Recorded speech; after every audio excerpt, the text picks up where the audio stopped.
7 نصائح لتعلم الإنجليزية من الأفلام. مشاهدة الأفلام باللغة الإنجليزية هي واحدة من أفضل وأسرع الوسائل لتعلمها، خاصة وأن مشاهدة الأفلام شيء ممتع، وبالتالي يمكنك التعلم من خلالها والاستفادة من الوقت الذي تقضيه أمام الشاشة. نقدم لك فيما يلي 7 نصائح ستجعل تعلم اللغة من خلال الأفلام أمرا سهلا.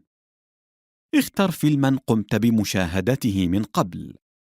الهدف من هذه النصيحة هو أنك عندما تشاهد فيلما قمت بمشاهدته سابقا سينحصر تركيزك على تعلم اللغة، ولن تلتفت كثيرا للأحداث أو التشويق الموجود في الفيلم، أو على الأقل سيكون انتباهك للأحداث وتوقع نهاية الفيلم قليلا مقارنة بتركيزك مع اللغة. شاهد أفلاما بسيطة وقصيرة.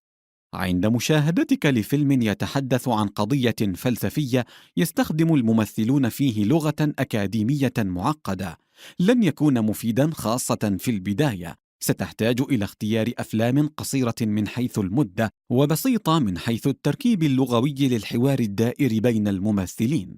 الأفلام التي تناقش قضايا تاريخية لن تكون مفيدة، حيث ستكون مضطرا إلى فهم الكثير من الأحداث التاريخية حتى تكون قادرا على متابعة المصطلحات والتفرقة بين الأشخاص والأماكن. لا تستخدم الترجمة النصية بالعربية. إذا كنت تريد تعلم الإنجليزية فعليك أن تقرأ الإنجليزية. هذه القاعدة البسيطة مهمة في تعلم أي لغة. إذا كنت تشاهد فيلما وتقرأ الترجمة بالعربية فلن تتعلم شيئا، وستكون العربية مدخلا سهلا لفهم الأحداث يمثل تشتيتا عن الهدف الأساسي من الفيلم وهو تعلم اللغة. دون الكلمات الجديدة بالنسبة لك. لا تجلس لمشاهدة فيلم بهدف تعلم اللغة بدون أن يكون معك ورقة وقلم لكتابة الكلمات الجديدة. قم بعمل قائمة بالكلمات التي تتعلمها بشكل جديد في كل فيلم. شاهد نفس الفيلم عدة مرات. لا تكتفي بمشاهدة الفيلم مرة واحدة. 4 أو 5 مرات هو عدد جيد للإلمام بكل الكلمات الجديدة في الفيلم.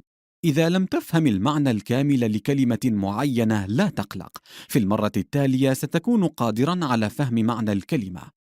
حاول أن تشاهد المرة الأخيرة بدون وجود ترجمة نصية، وبالتالي تختبر مدى قدرتك على السماع والفهم. قم بإعادة الجمل عدة مرات.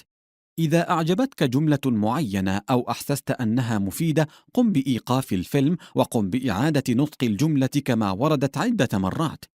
كلما زادت مرات إعادتك للجملة زادت قدرتك على نطقها بشكل جيد.